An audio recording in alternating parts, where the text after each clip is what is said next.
Let me start this session now. Once again, welcome to all of you to this session. So let me check out how many people have joined. Around 49 people have joined. So we are in a position to 50 people have joined. Very good. So I don't need to introduce Dr. Samrat Bora once again because he has already delivered a lecture earlier. So today he will be speaking about genome engineering in therapy. So many of the things were already discussed in some way or other in some of the other lectures, but here he is going to give a structured lecture on genome engineering in therapy. So with these few words, I welcome Dr. Samrat Bora to deliver his lecture.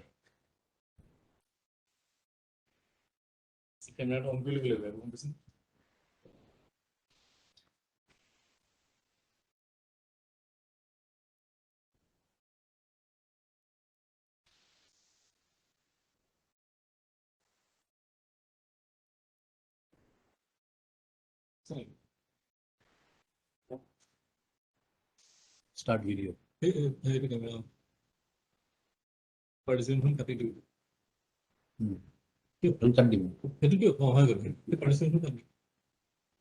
Yes. Yeah.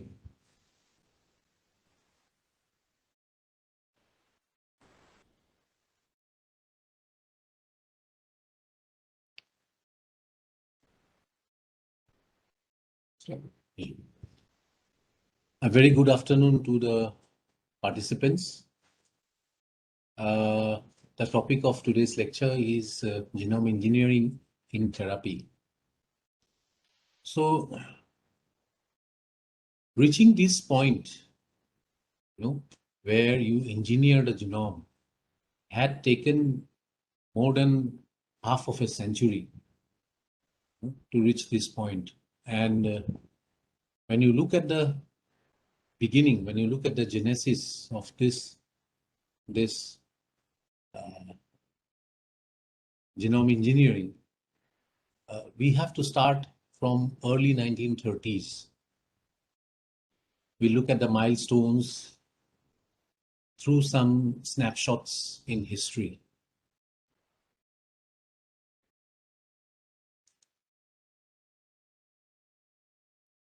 So this history of genome manipulation, genome engineering.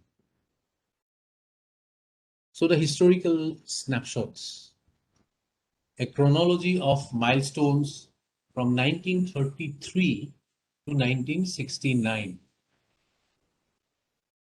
So starting with 1933, Thomas Hunt Morgan, he goes to Stockholm to collect the Nobel Prize for his contribution to mutational genetics. When he was asked about the relevance of his work in medicine, he was very dismissive. He was very dismissive of his own works so far as, medicine was concerned. So in his own words, he had said the notion that a doctor may want to call in his friends in genetics for consultation, as he put it, seems like a silly, far-fetched fantasy. He didn't believe that his work had some genetic relevance.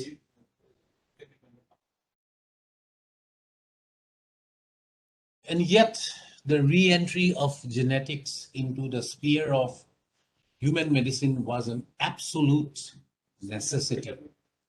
Absolute necessity. Victor McCusick, in 1947, he was a young intern at Johns Hopkins University in Baltimore. He saw that a teenage patient had black spots in his tongue and lips, and he had internal polyps.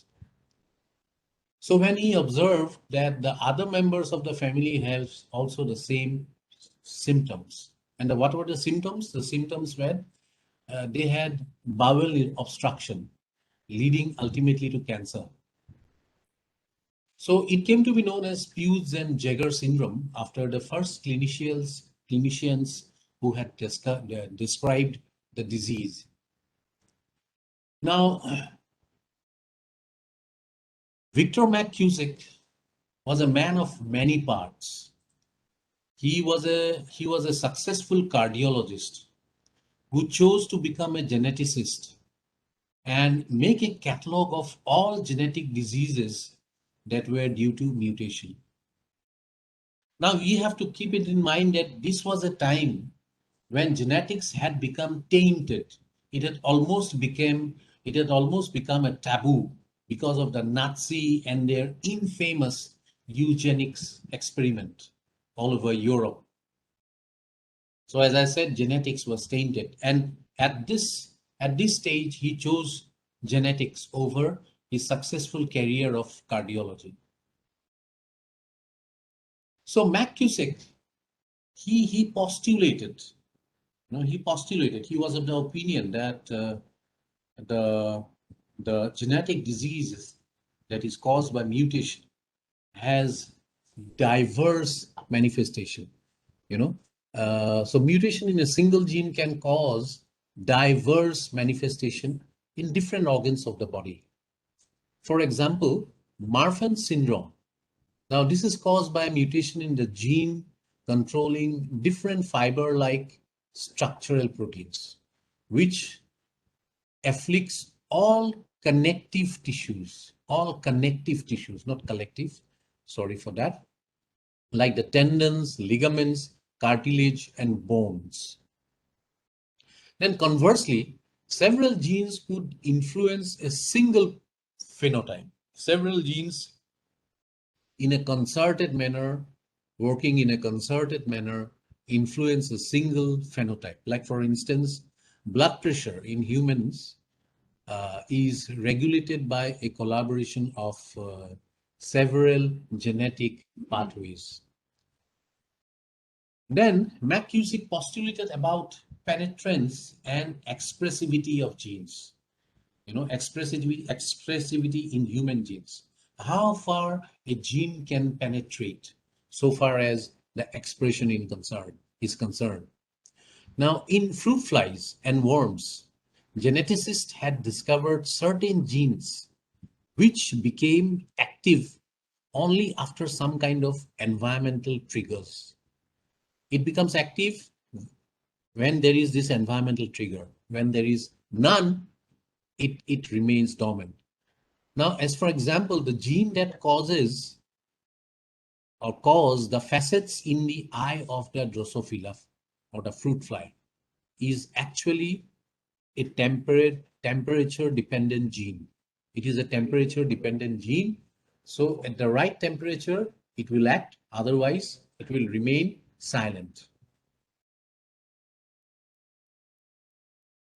Now, complete penetration means even if a mutation was present in the genome, its capacity to penetrate into a physical or morphological feature was not always complete. For instance, in breast cancer, the inheritance of the mutant BRCA1, it is not uniform. Why? Why is it not uniform? Because many women, in spite of having this mutation, does not develop the disease. So the fourth postulate, mutation hence is a statistical entity and not a pathological or a moral one. It does not imply a disease, but just a deviation from the norm, the wild type. That is the type more commonly found in the wild. Thus, a mutant doesn't provide information about a disease or a disorder. Rather, the definition of the disease rests on the specific disabilities caused by incongruity by an individual's genetic endowment with his or her current environment. So his genetic condition in comparison to the condition in the environment. So it's a mutation is not a disease, rather a statistical proverb. probability, a mismatch with the environment, which I had said in the earlier. Like, for example, Gulliver was a mismatch in the land of Lilliputians.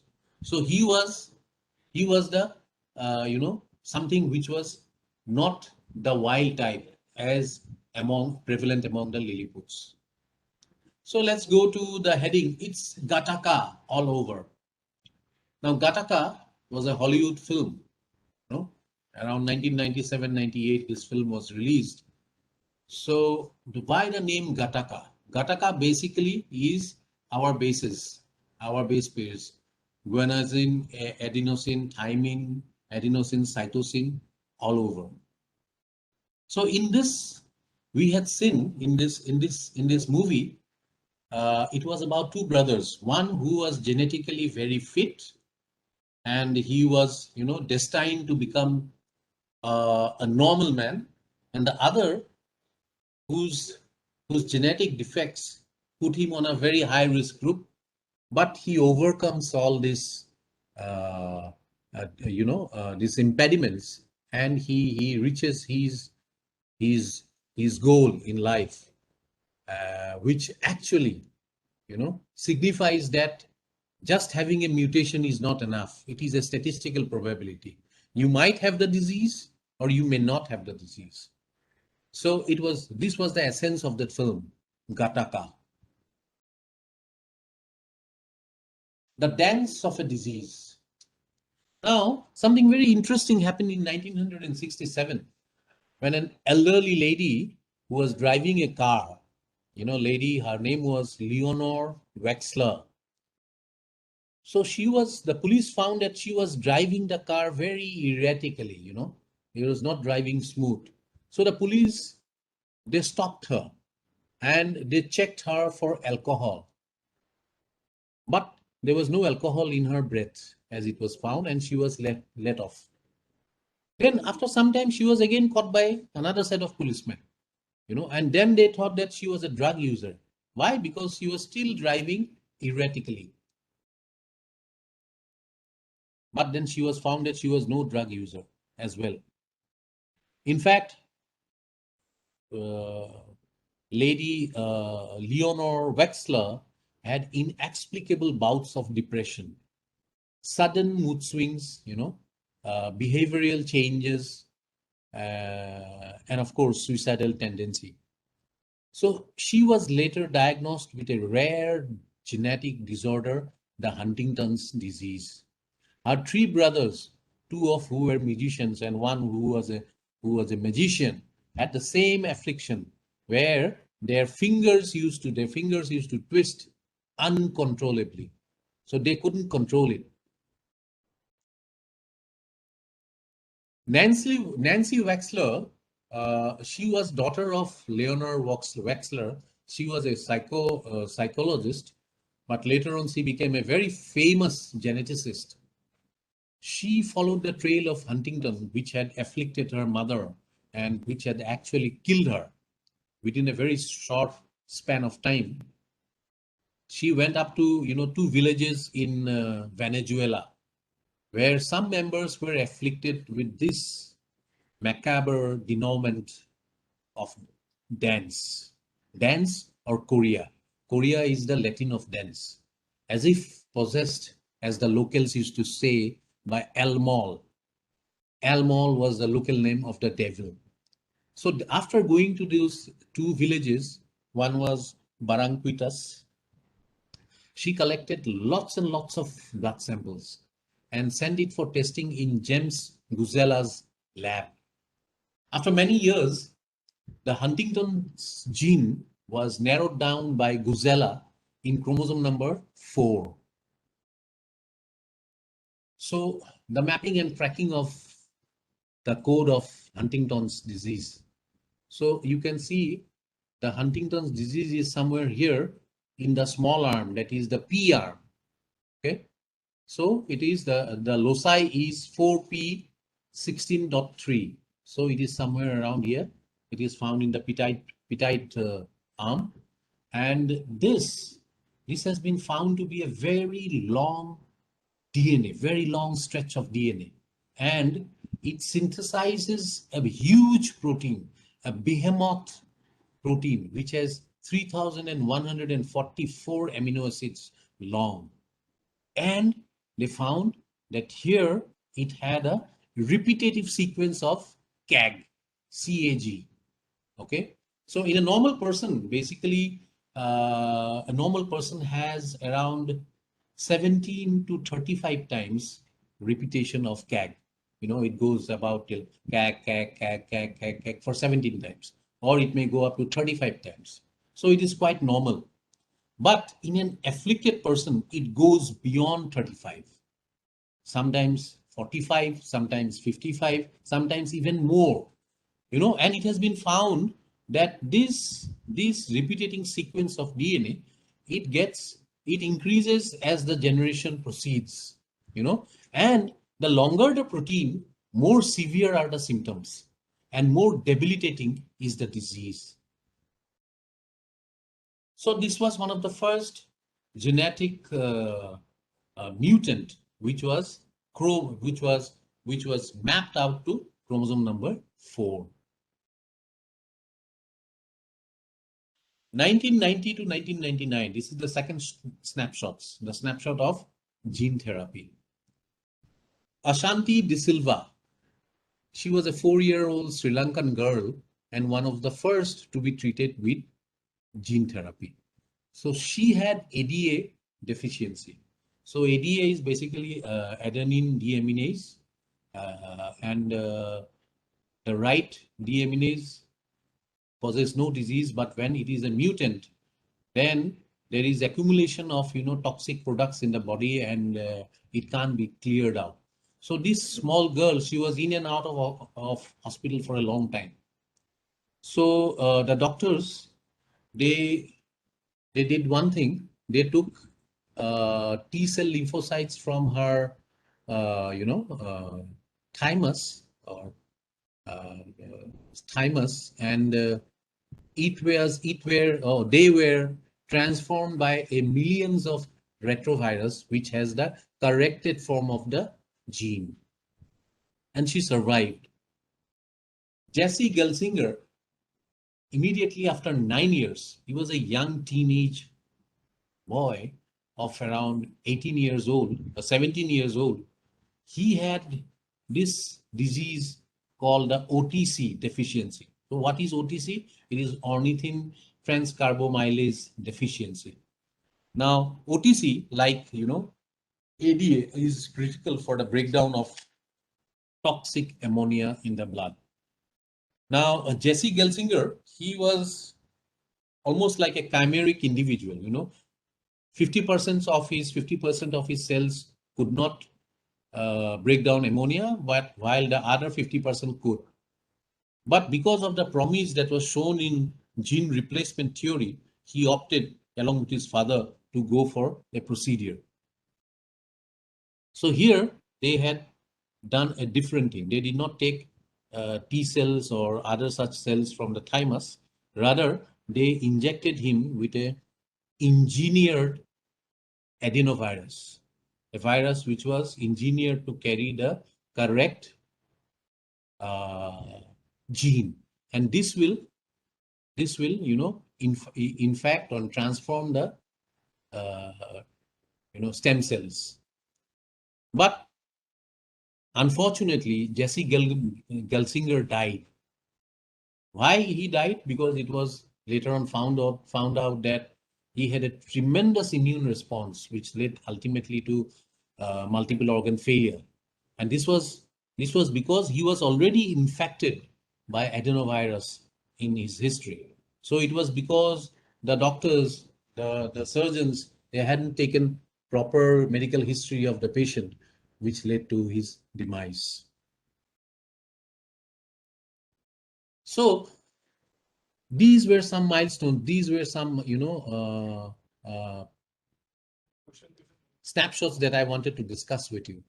So, which ultimately led to artificial genetic manipulation. So artificial genetic manipulation, actually, this is not a new thing. It has been with us for many, many thousands of years.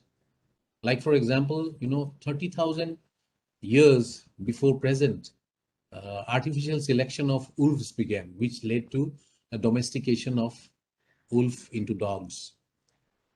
Almost around 8,000 years before present, there is evidence of artificially selected crops. Then in 1973, this is one of the watershed movement. Why? Because Boyer and Cohen, they developed genetic engineering techniques. And in 1974, Janis and Mintz, they created the first genetic engineered mouse, genetic engineered animal. Then 1975 is very, very essential. Why? Because all these genetic engineers, all these people who were, practicing recombinant DNA techniques, they got together in a conference, which was organized by Paul Berg, and David Baltimore for guidelines for such future genetic engineering experiments. What could be the guidelines? Then in 1992, FDA, that is the Federal Drug Agency of US, they approved Humulin, the first pharmaceutically manufactured insulin or genetic engineering techniques.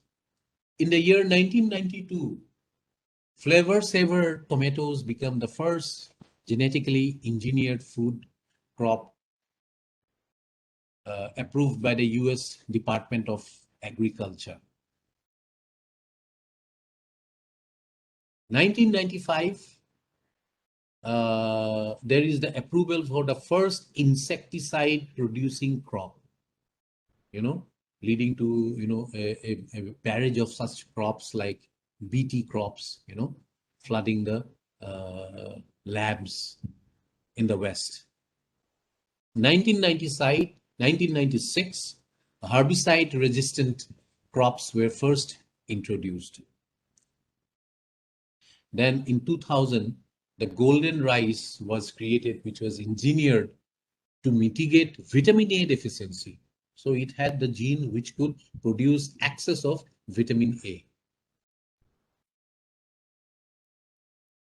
Then in 2009, pharmaceutical atrine becomes the first biological animal to be produced by genetic engineering, as it was approved by US FDA.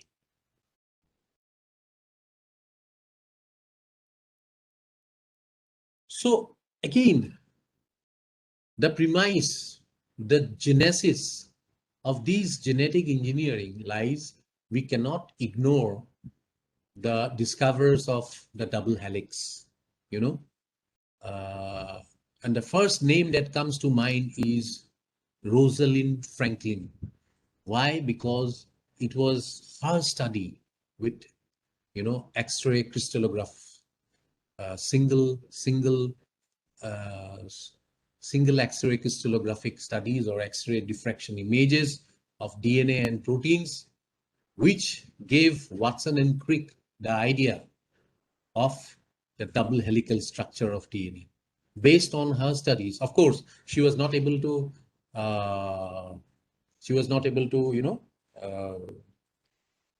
interpret her own results, because she was basically on chemistry. She was basically from chemistry and physical background. She didn't have much biological background. It was, of course, James Watson and Francis Crick who were able to interpret her results. Crick developed this wire and frame model, and with this they discovered the genetic structure of the double helix, which they had called as the golden helix in 1953. Then other milestones. In 1953, when all 5 nucleotides, adenine, guanine, cytosine, thymine, and uracil 2, these could be synthesized in the lab. Arthur Kornberg, he decided to focus to the remaining factors that is needed for DNA synthesis, not just the nucleotides. Okay, the remaining factors, like for example, the proteins, the enzymes, the enzymes that assemble the nucleotides into DNA or RNA, sorry. So he isolated DNA polymerase from a bacterial extract, and within a year, he successfully synthesized DNA in vitro for the first time. DNA polymerase is synthesized in vitro for the first time. Of course, he was awarded the Nobel Prize for this outstanding achievement. Arthur Kornberg's son, Roger Kornberg, he had also worked on RNAs, and he was awarded the Nobel Prize in 2006.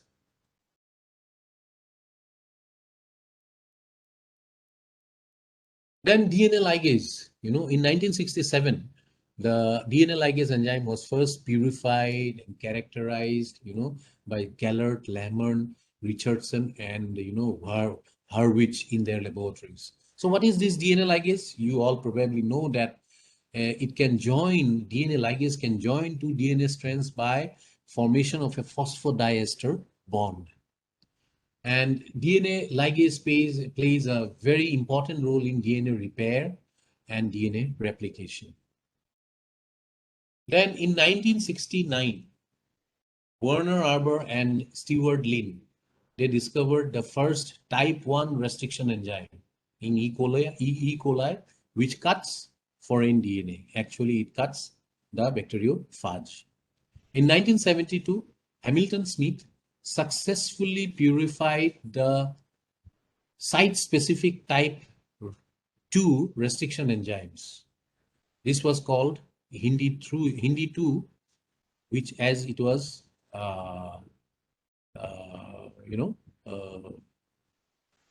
isolated from the bacterium Haemophilus influenzae. Let's take just a few minutes, few moments.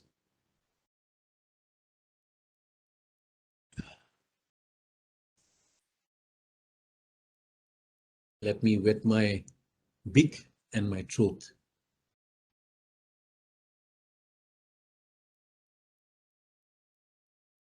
Then you can see here how EcoR1 restriction enzyme acts.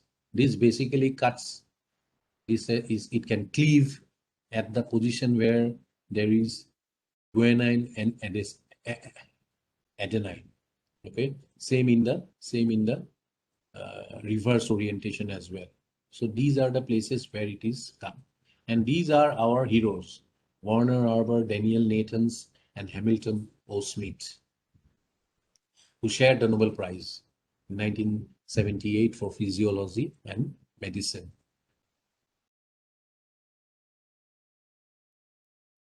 So this is the schematic, shows how the DNA are cut, how there are the overhangs, which are the sticky ends, and how they are ligated to combine two different DNA molecules into a recombinant DNA, or it is also known as a chimeric DNA or chimeric molecule, after the Greek animal, mythical animal chimera, which had 3 different heads.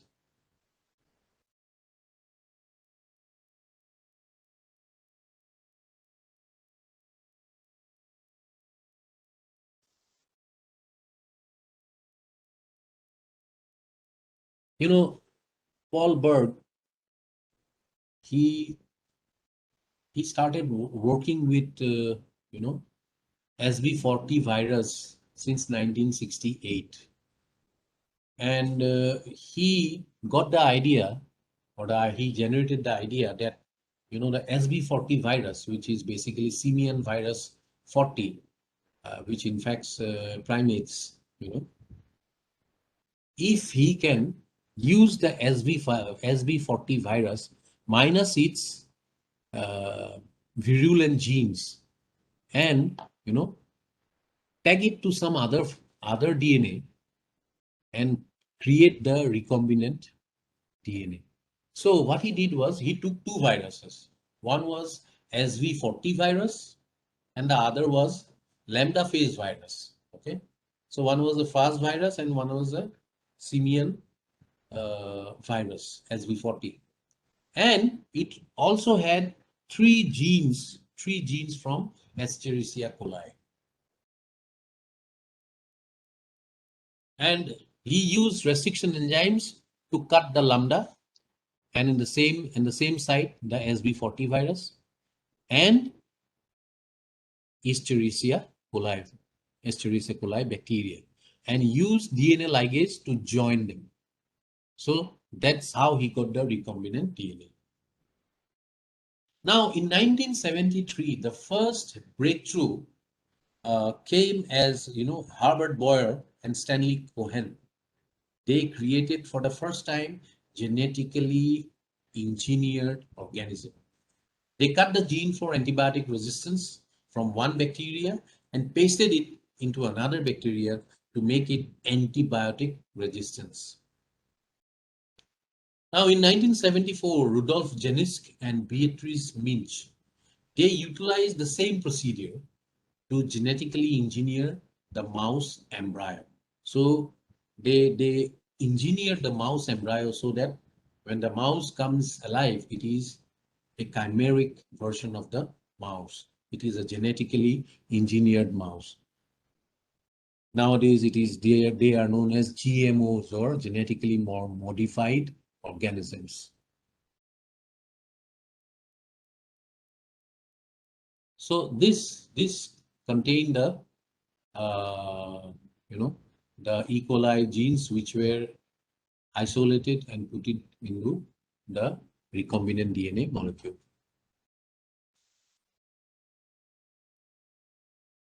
So yes, looking closer to Paul Berg's work with simian virus 40. So simian virus 40 was termed by the microbiologist Peter Medawer as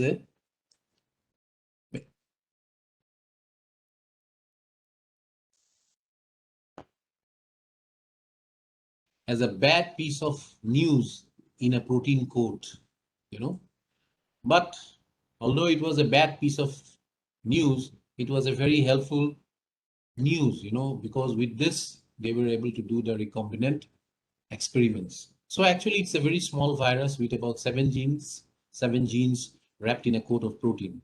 The genes are found in, the genome of SV40, which was like a round necklace. But of course, during infection of humans, the round necklace becomes linearized and gets attached inside a chromosome. So these were the hybrid DNA or recombinant DNA molecules which were created. Again, in 1972, Berg and Loban, Paul Berg and Loban, they created the first hybrid DNA by recombining the DNA from SV40 virus and lambda virus and 3 genes from E. coli using restriction enzymes and DNA ligase enzymes. This I've already told you in the earlier slide. The virus DNAs were cut, with restriction enzymes, and they were incubated to anneal. And then, DNA ligase joined it covalently, which was the fundamental step for genetic engineering. Merz, she was a student of Paul Berg, who created just the opposite. So she created not a virus that carried genetic bacterial genes, rather a bacteria that carried viral genes. And thus, the first molecular clone was developed.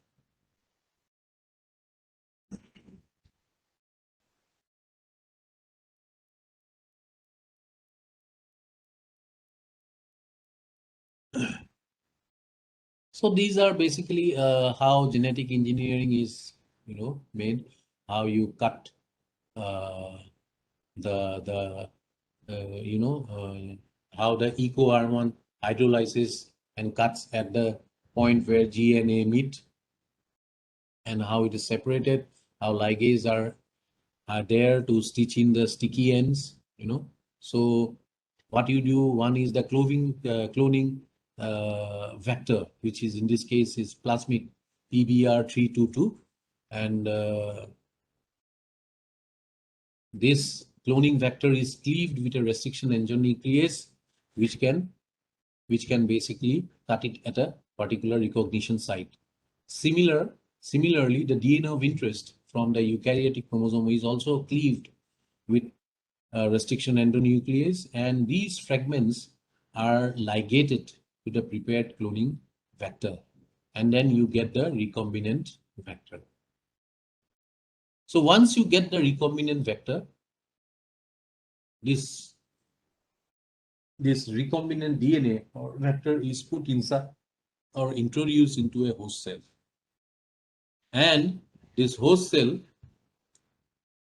when it propagates, it produces many copies of the recombinant DNA. Thus, you can have a huge library where this particular gene of interest can be maintained.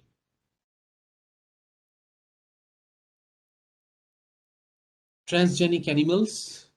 So these are genetically modified organisms or animals. So in 1981, a team of Thomas E. Wagner in the Ohio State University created the first transgenic mammal by transferring the gene from rabbit to a mouse using DNA microinjection. Okay, DNA microinjection. So here you can see how the DNA is injecting the recombinant, molecule inside the mice egg. So this method was patented and remains a widely used powerful tool in genetic medical research. Now, other such methods where you introduce the gene of interest into host cells are including, or it includes, electroporation, where some kind of shock is given to the cell which increases or makes the pores become bigger, like by use of gene pulsars, where high electric voltage is given, which increases the cell pores, and our gene of interest can be put inside the host. Or it could be PEG mediated entry, that is polyethylene glycol. That also causes the pore size to increase. Or by particle bombardment or biolistics, where you have the gene of interest in tungsten particles or such alike particles, and these are dispelled by a particle gun, and it goes inside the host, especially in case of plants. And in plants, there was, of course, agrobacterium mediated transformation. So these were the methods of introducing the gene of interest into animals and plant genomes. So genetically engineered human insulin. So Dennis Clade, he is a scientist in Genentech. He made the first recombinant human insulin and made it, market ready. So in 1982, FDA approved this human insulin, and it was on the market by 1983. So the same process as I had elucidated in the earlier slide is done here. And you can see that how this is ultimately producing the human insulin, instead of bovine insulin, which we used to take before the availability of human insulin in the market.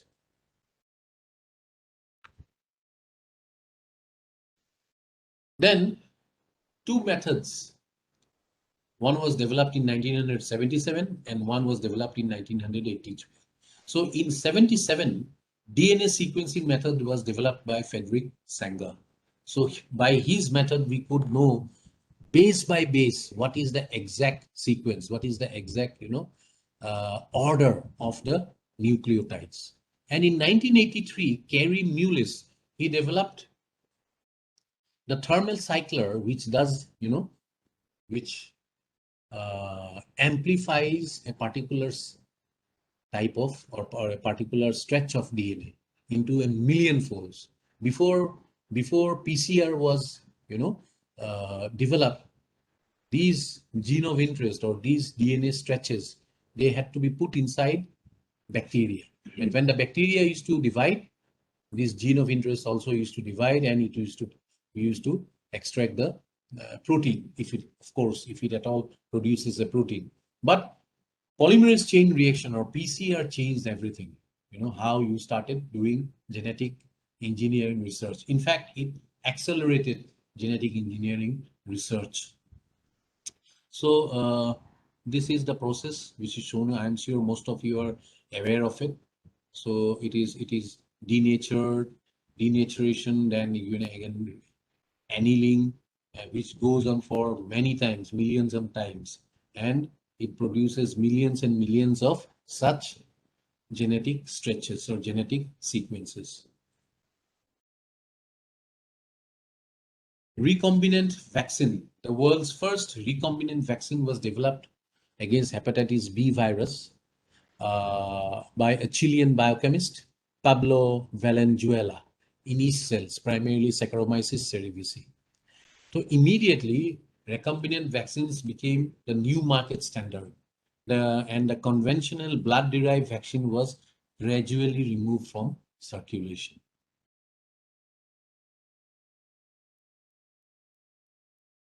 So you can see the the level of recombinant hepatitis B vaccine. Then something in the 2000, the mid 2000, RNA interference or RNAi based therapy.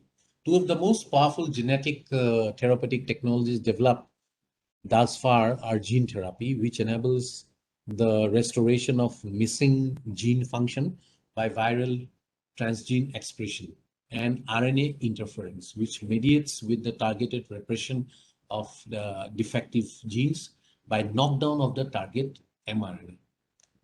It is used to successfully treat monogenic recessive disorders affecting the hematopoietic system.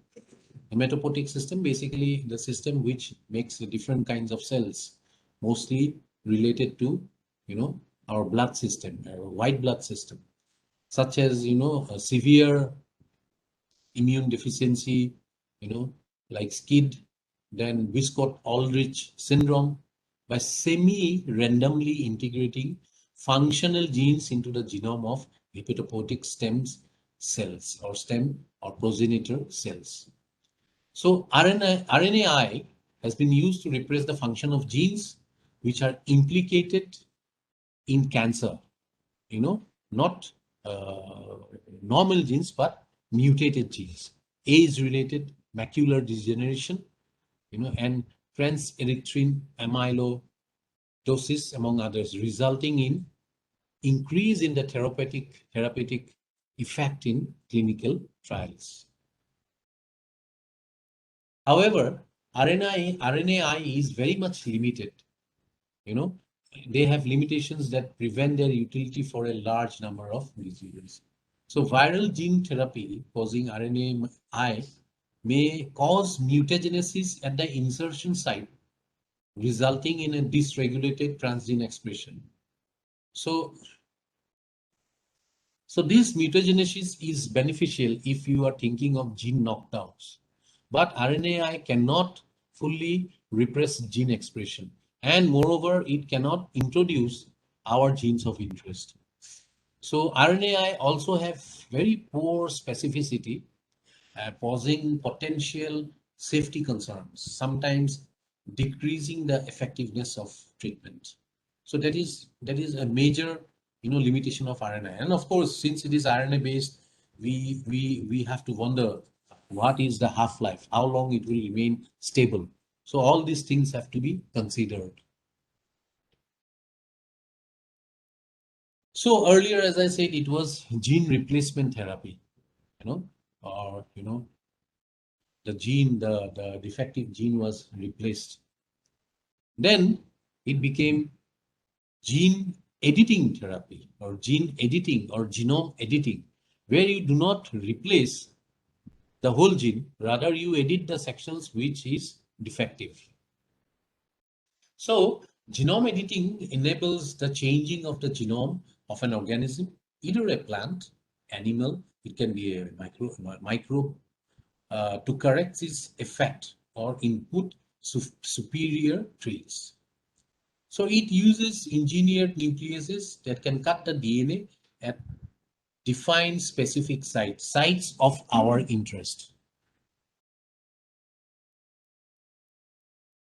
So gene editing, how does it differ from gene modification? So it is much faster, simpler, and more accurate than conventional genetic modification. And it does not involve, this is the main thing, it does not involve inserting a foreign gene into the DNA. So basically, these are genetically modified organisms, GMOs, and this is a CRISPR gene editing system. And what is the end product? What is the end product? So the CRISPR is very, very, specific. It identifies the DNA sequence that needs to be altered, and this alteration is made possible with help of gene editing. So the result is that plant takes on characteristics associated with new gene, and tests can clearly distinguish, genetically modified organisms from non-genetically modified varieties. So the plant is changed, but the outcome is indistinguishable from the traditional breeding techniques. So thus you get your newly edited gene product, or GMO, as it was earlier done. Now you have an edited gene product or an edited gene organism. Now, what facilitates genome editing? It's basically the double-stranded breaks, DSBs, which facilitates, genome editing. In fact, the genome editing tools, they exploits the double-stranded base repair mechanism for their action.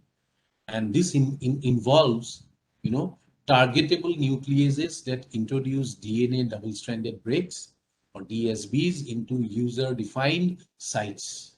And the DSB repair mechanisms in the cells are activated. So DSB are mainly repaired through two pathways. One is the non-homologous end joining, or NHE that is inherently error prone. And the next is homology directed repair, which requires a repair template. So based on that template, the coding strand is synthesized. Okay. So this is how it's tried to be explained schematically. Of course, we have meganucleus, zinc fingers, talons, and Cas9. So by this time, I think you have a fair knowledge of how the four different system works. So we will just briefly touch here without going into the specific details.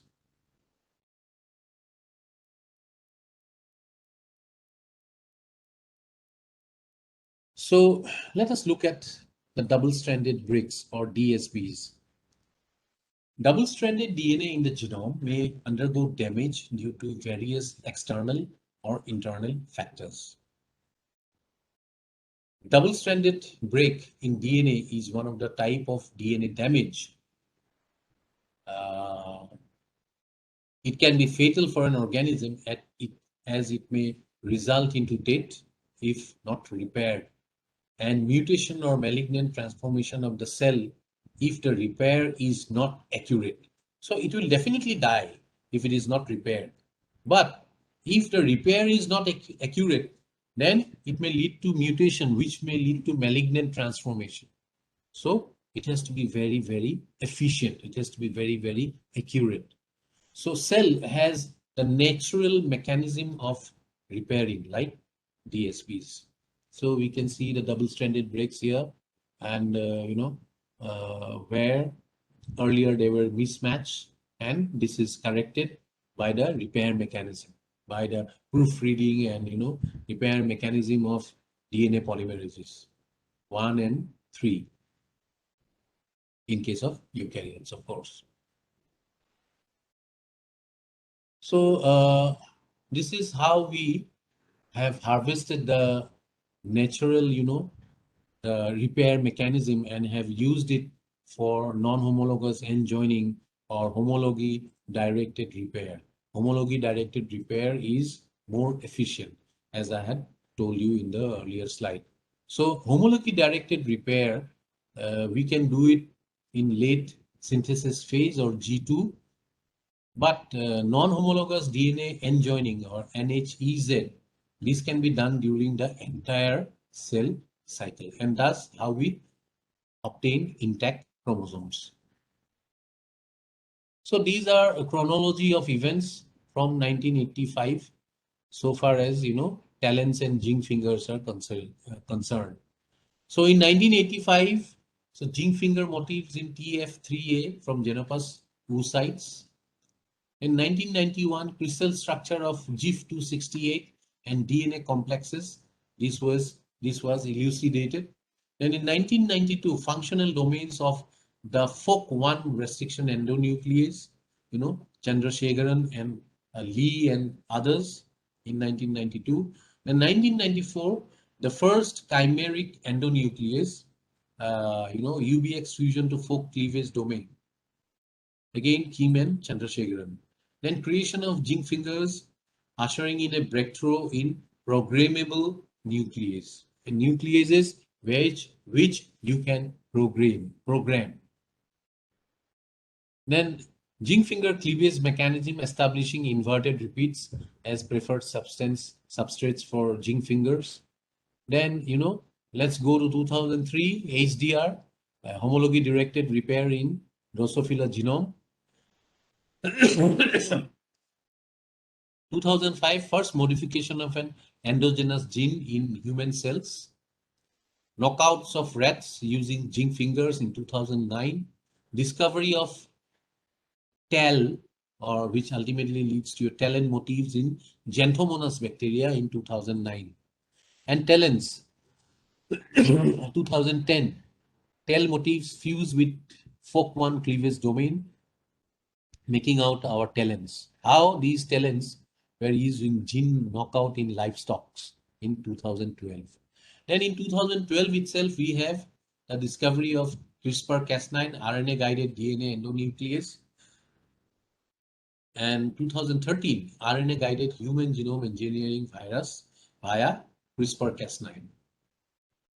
So CRISPR-Cas9, TALEN, and zinc finger, these are, competing systems for genetic, treatment.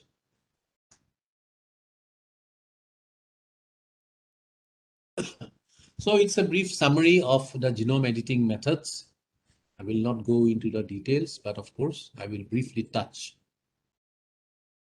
So the zinc finger nuclease in 1985, it was, developed by zinc finger as a technique was developed by the professor and biochemist Dana Carroll of University of Utah in the African frog,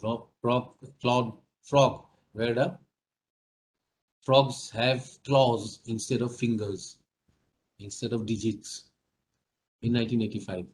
And zinc finger induces double-stranded breaks at specified locations. Then the double-stranded breaks can stimulate the cell's natural DNA repair processes. And zinc finger nucleases laid the groundwork for other genome editing platforms, including TALENs and CRISPR-Cas9. So Srinivasan Chandrasekharan and his team at Johns Hopkins University, this I want to highlight, engineered the ZFM or the zinc fingers based on the modular structure of enzyme FOC1. So that laid the basis of this whole thing. So you can see here there are two parts or the two halves of FOC1. One half is in the the what is called the template strand, and the other hand is at the coding strand. And when these two halves they dimerize, they can cut the DNA. So this stretch where the FOC1 enzyme dimerizes with its other half, this is only 6 nuclear base pairs or nuclear base pairs in length. Whereas the others, you can see the zinc fingers, they can recognize triplet codons. So 3 nucleus. So here we have uh,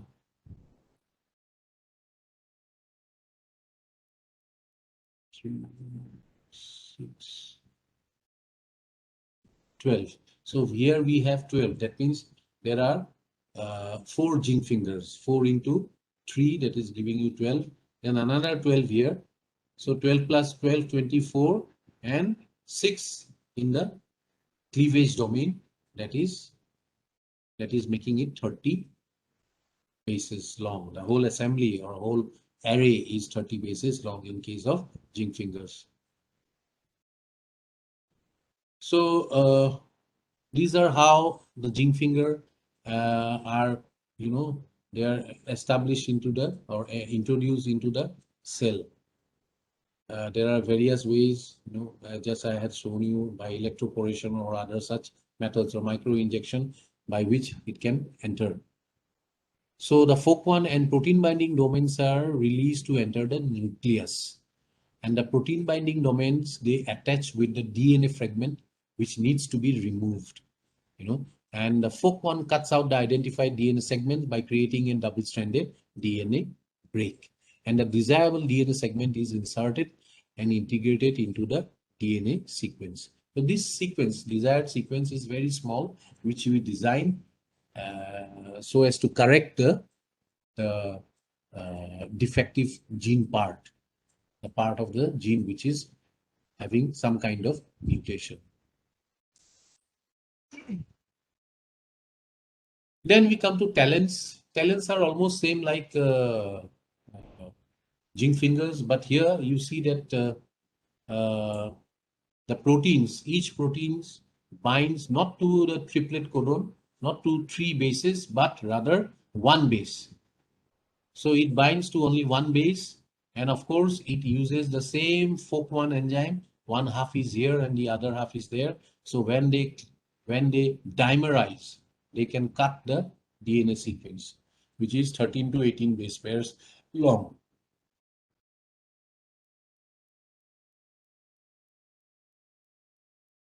So it has been found that TELEN is more accurate than zinc fingers, and it can cut or it can cleavage at the exact sequence which we want. But and together with it, it is cheaper than zinc finger. So it uses the effector proteins that are produced by the bacteria in genus Xanthomonas. And of course, the nucleus domain, we get it from FOC1 endonucleus of Flavobacterium okeanopoides, which is same as in case of zinc finger. So the introduction process is same as in case of zinc finger. So we will just follow it up when we look at the comparison list in one of the subsequent slides.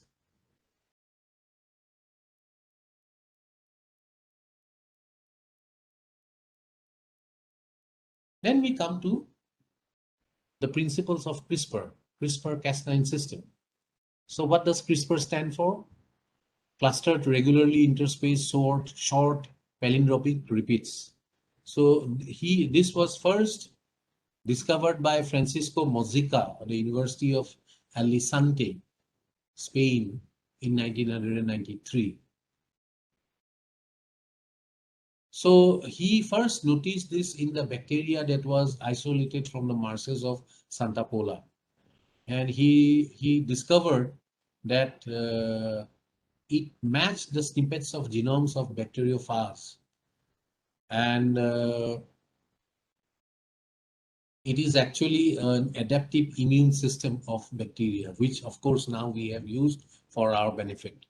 So this is, the CRISPR system. Here, there is no nuclease. It is the DNA RNA complex which actually helps in cutting the, the site of our interest. And this is basically guided by a guide RNA. Okay, so the guide RNA goes to that place where there is a something called a PAM, which is some kind of a spacer, and this is how it aligns and how the cleavage take place. So in 2021, the team of Jennifer Doudna from University of California, Berkeley, and Emmanuel Carpentier from Umeå University, Sweden, they elucidated the biochemical mechanism of CRISPR technology. And in 2013, Feng Zhang from Broad Institute of MIT, Harvard, was first to successfully adapt CRISPR-Cas9 for genome editing in eukaryotic cells. CRISPR-Cas9, in fact, is the most efficient genome editing tool till date, with precise guided cuts in the DNA, which basically promises endless possibilities in medicine, agriculture, and bioengineering.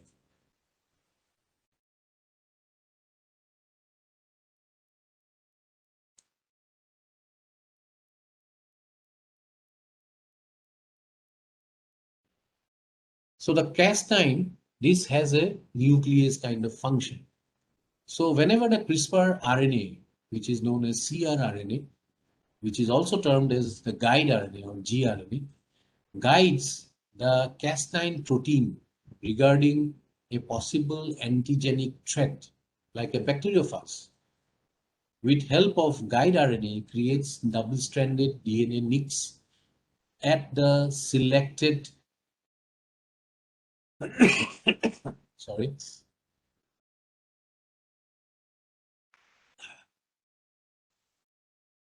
at the guided selected site, causing a site-specific cleavage and thus the destruction of the antigen. So this is the whole mechanism. I will not go into it because you have another class which will especially go into the details. So let us look at the comparison between different genome editing tools, how you can compare and contrast.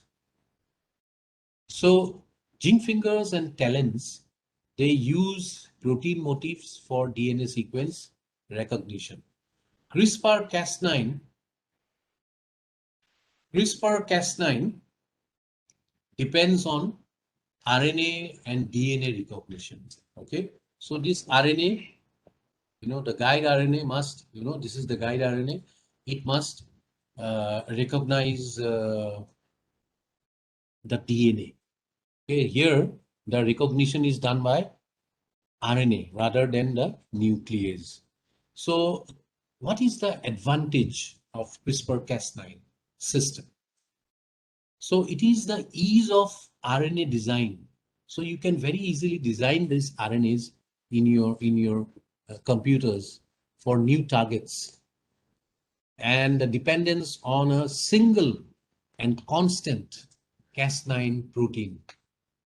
So these nucleases, however, both zinc finger talons and CRISPRs, they cut at uh, off-target sites with mutagenic consequences. So this has to be corrected in the coming times. Now, issues such as efficacy, specificity, delivery are likely to drive selection of reagents for particular purposes. So human therapeutic application of these technologies will ultimately depend on the risk versus the benefit analysis, and of course, informed consent of the patients, informed consent of those on whom these experiments or these trials would be conducted.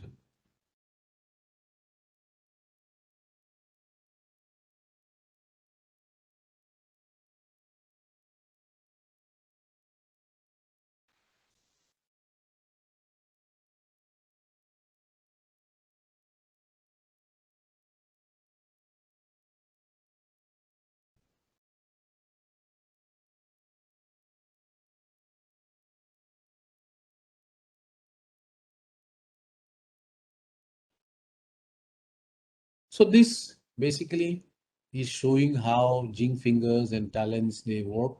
I have already discussed, but of course in this CRISPR-Cas9, the Cas9 holoenzyme, this is directed to the targeted site by the guide RNA, which I had earlier told you, and this cleaves the DNA at the position close to the PAM motif. Now, PAM is that spacer part which is very much required for the holoenzyme to cleave the DNA.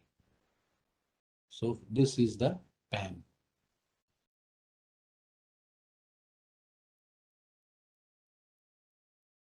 Now, let us look at this figure. Let us look at this table.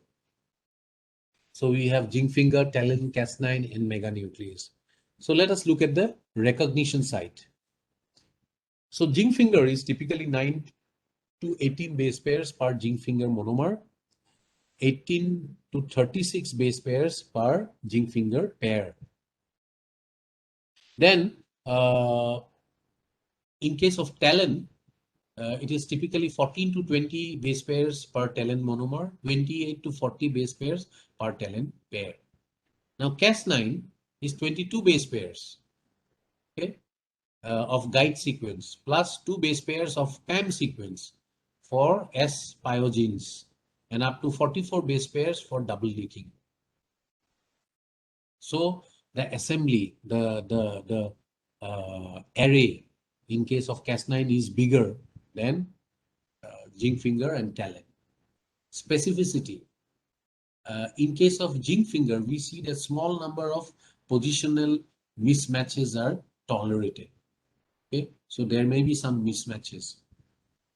Same with talon, small number of positional mismatches tolerated.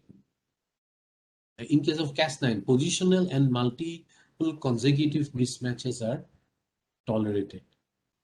Then meganucleus also small number of positional mismatches are tolerated. So mismatches can happen in all 4 such genome editing tools.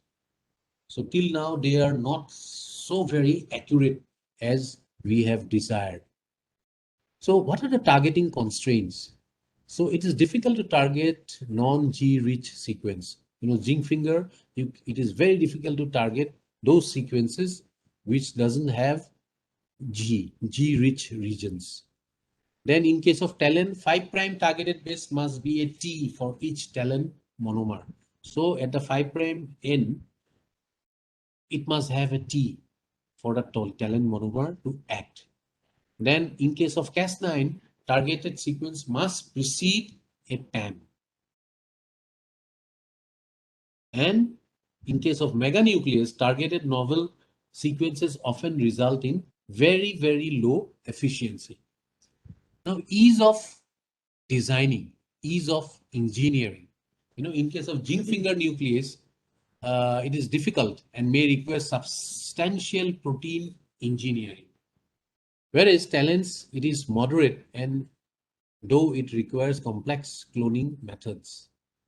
Cas9 is easily retargeted using standard cloning procedures and oligosynthesis.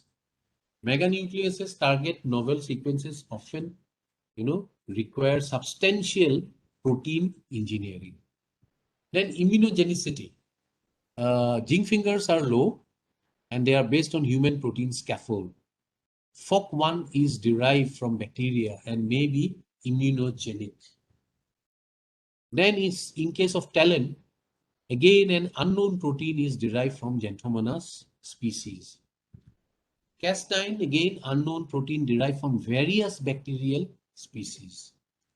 So it may trigger some immune reactions. And meganucleus, unknown meganucleuses may be derived from many organisms, including eukaryotes.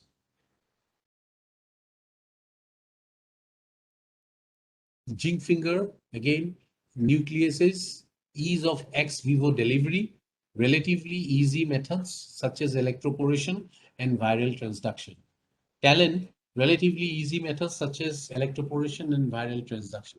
Similar in Cas9 through viral transduction and electroporation, which is similarly easy. Then same in case of meganucleus, relatively easy through methods such as electroporation and viral transduction. Now, ease of delivery in vivo. Now, this is relatively easy in case of zinc fingers because of the small size of the expression cassette, which allows a variety of viral vectors. Talon, difficult because of the large size of each talon and the repetitive nature of DNA encoding the talons, leading to unwanted, recombination events when packed into vectors, especially lentiviral vectors. Now, in case of Cas9, the commonly used Cas9 from S. pyogenes is large and it may cause some packing problems for viral vectors such as AAV, but there are smaller orthologs which are also available, which can be easily packed. And in case of meganucleus, it is relatively easy due to the small size of meganucleuses, which allows a variety of viral vectors. Now, ease of multiplexing. In case of zinc finger, it is low. Talon is also low. In Cas9, it is high. And in meganucleuses, it is again low. Now, although we know that Cas9 is very, very effective, very, very efficient over Talon, but these are some, contradictory publications. So what does it say? Genome editing critically relies on selective recognition of target sites. However, despite recent progresses, the underlying search mechanism of genome editing protein is not fully understood in the context of cellular chromatin environment. Here, we use single molecule imaging in live cells to directly study the behavior of Cas9 and Talon. Our single molecule imaging of genome editing protein reveals that Cas9 is less efficient in heterochromatin regions of the chromosome rather than Talon because it is encumbered by local searches on non-specific sites in these regions, which is not the case in case of Talon, which uses a combination of 3D and local searches to identify target sites. So this particular study says that Talon is a more efficient gene editing tool than Cas9 for applications in heterochromatin and heterochromatin only. So several strategies are available for therapeutic gene editing, which includes knockout genes by NHEZ, then a targeted addition of therapeutic genes to a safe harbor locus of the human genome, in vivo protein replacement therapy, in vivo protein replacement therapy, where you inject the targeted therapeutic genes into some loci of the human genome. Then correction of disease-causing mutations in genes, which is what drives this whole exercise. So these are some of the therapeutic genome modification. So gene ruption. In case of gene ruption, what happens? The pathogenic function of the protein, this pathogenic protein is silenced by targeting the locus in NHG, NHG, and formation of indels on the gene of interest often results in frame shift mutations. Frame shift mutations that cause stop codons, that cause premature stop codons, and the protein becomes the gene that makes this protein becomes silent, or it may truncate it into a non-functional protein. Then in the next step, that is the NHEJ gene correction, there is a deletion of a pathogenic insertion. So this pathogenic insertion, so this was inserted here. So this is cut by double-stranded breaks and it is joined so as that this non-functional protein will not be there. So two double-stranded bases targets both sides of a pathogenic expansion or insertion may be resolved by NHAG, causing a deletion of the intervening sequence to mediate therapy. This form of treatment would require multiplex targeting of disease-causing mutations. So this is a very, very intensive process. Then HDR gene correction, that is homology directed gene corrections. So HDR gene correction can be used to correct a deleterious mutation.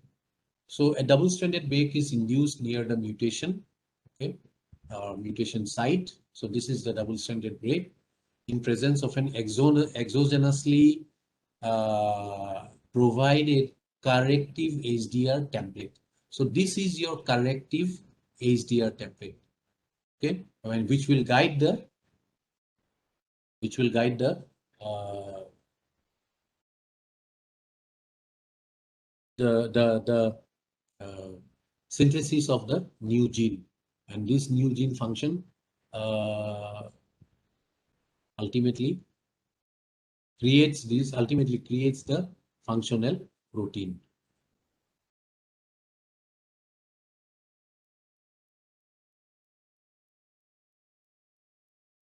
So the different models for delivery of such programmable nucleases.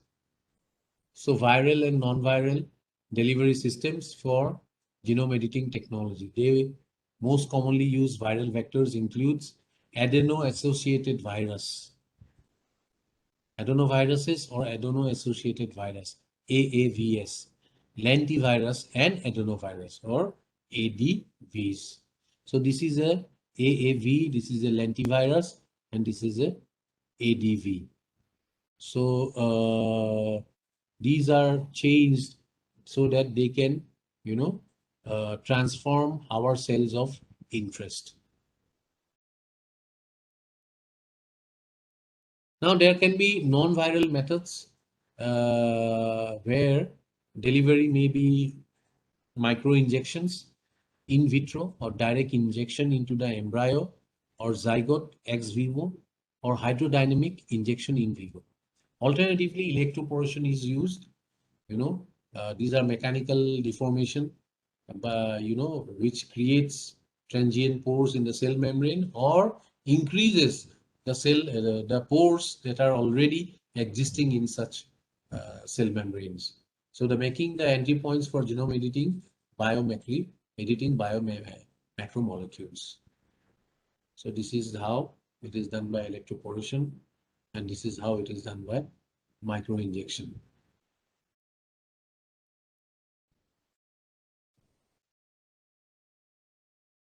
Now,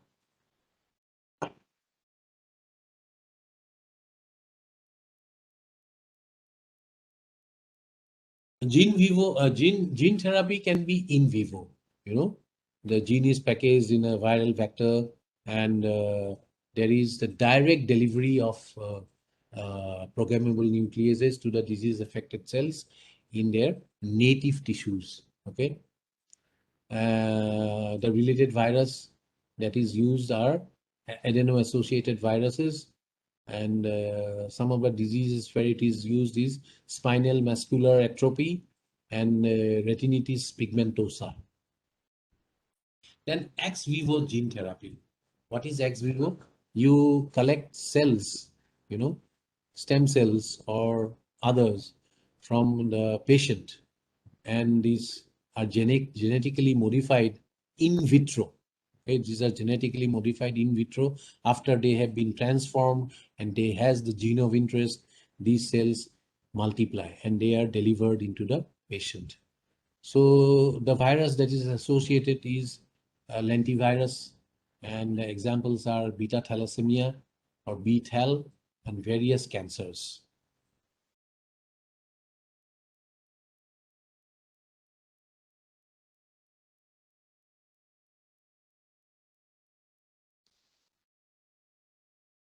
So human disease and genome editing therapy continuation. The preclinical research on genome editing primarily concentrates on viral infection, cardiovascular diseases, metabolic disorders, primary defects of the immune system, hemophilia, muscular dystrophy, and development of T cell-based anti-cancer immunotherapies. Sorry. Let me take a little break.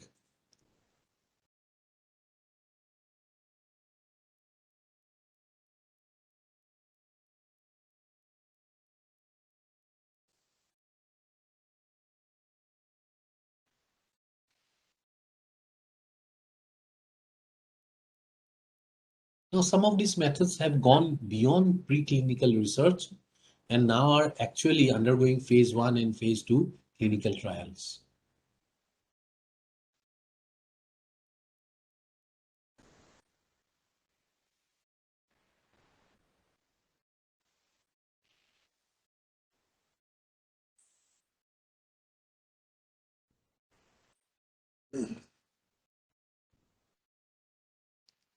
Then these are monogenic disorders, which arise from a defect in a single gene, and there are almost 10,000 human diseases that fall under this category, and mainly classified as dominant recessive and X-linked.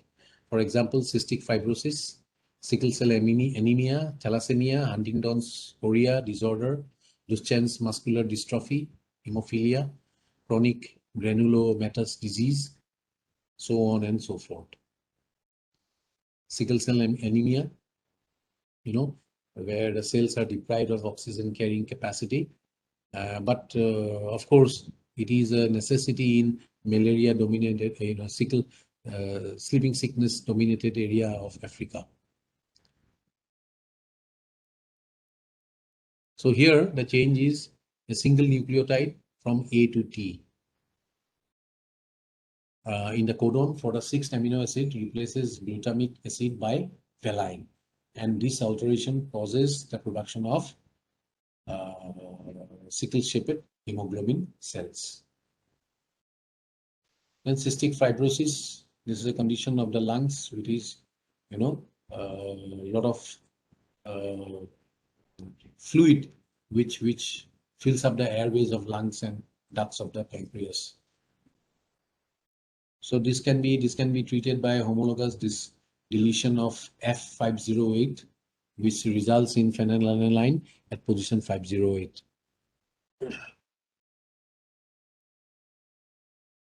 Then thalassemia.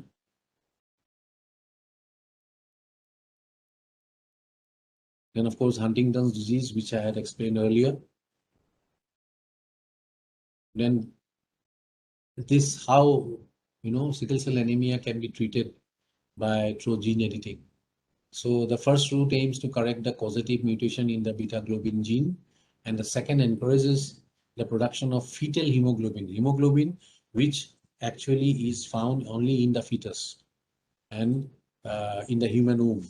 So they try to reactivate this gene so that oxygen binds more strongly, and like in fetus, it will help the adult population also.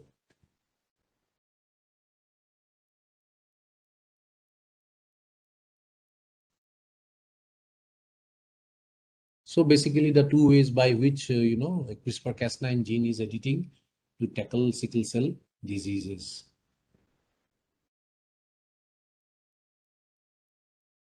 And how the CFTR gene is corrected by DNA editing by CRISPR-Cas9 mechanism. I will not go into the details. So application of CRISPR as a therapeutic tool for cystic fibrosis and sickle cell anemia. So here you have some information regarding the manipulated gene. It is CFTR locus F508 del and F508. And the guide RNA target is CFTR exon 11 and intron 11 and CFTR exon 10. So the culture types, cultured intestinal stem cells from organoids in humans In vitro delivery is Cas9 guide RNA plasmid transfection. An outcome successful and rescued a CFTR protein.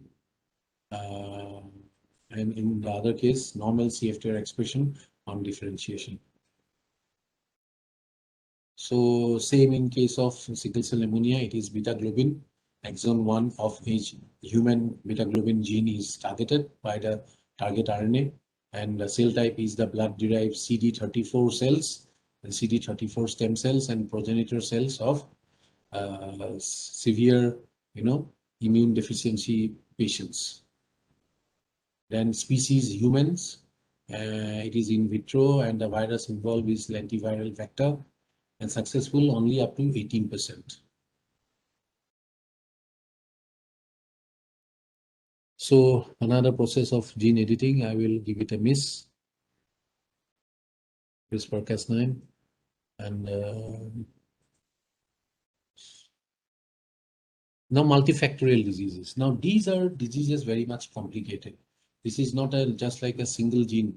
There are many factors. There are many genes that are involved. Disease occurrence is attributed to the interaction with the environment of alleles at many loci interspersed throughout the genome. And it is these type of diseases are like cancer, diabetes, and cardiovascular problems. So cancer treatment by gene editing, zinc fingers have been used, talents have been used, and also CRISPR-Cas9 has been used for correcting these kind of diseases, or treating these kind of diseases. So by this treatment, they plan to knock out a lot of targeted oncogenes, which are actually mutated, overexpressed, or overactivated, which can thus be therapeutic in cancer. Now the programmed cell death 1 protein that can prevent immune cells from producing a protective immune response, and cancer cells make full use of this functional feature of PD1, constantly propagate and spread through the body. Now gene-edited T cells can restore the balance in the immune system, leading to an anti-cancer effect.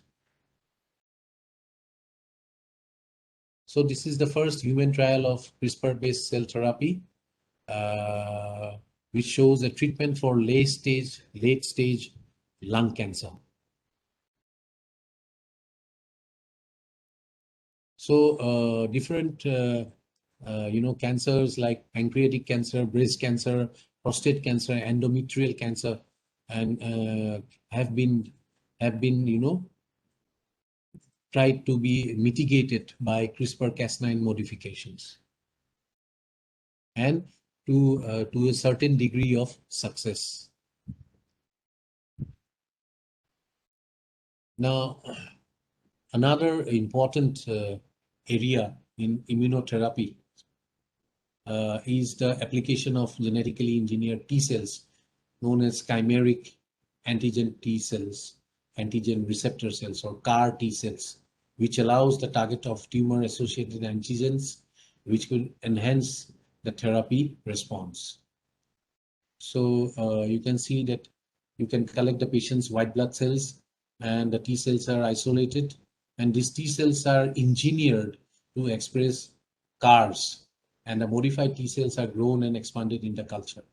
And these modified T cells are again infused back into the patient.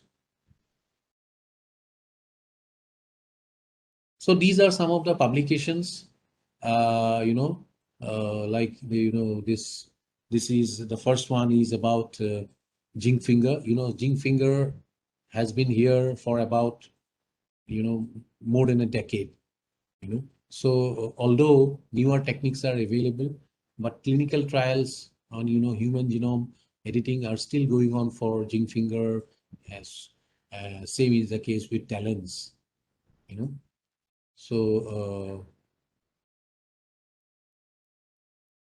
So how this hepatitis B virus application are being engineered for transcription factor like effector nucleases or talents, you know. So how talents is used in, creating the thalassemia B free pluripotent stem cells. So this is basically for, CCR5 modification. We need not go into the details. Then, of course, application of CRISPR-Cas9, how it is used for editing for sickle cell disease and beta thalassemia. Then how HIV infection can be treated by CRISPR-Cas9, so on and so forth. So with this, I come to end of today's lecture, and I thank all of you for your patient hearing. And if you have any questions, you can ask me in the chat box. Thank you.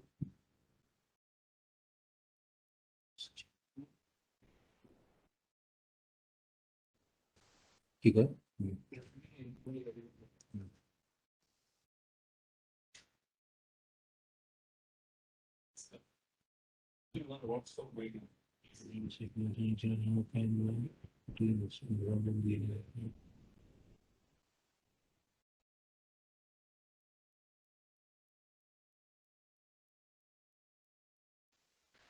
So I have one question. Dr. Ajay Das, how can proteins involved in DNA repair mechanism recognize the right or wrong nitrogenous bases? Now, yes, this I had discovered, this I had discussed in my earlier, presentation. So basically, it is the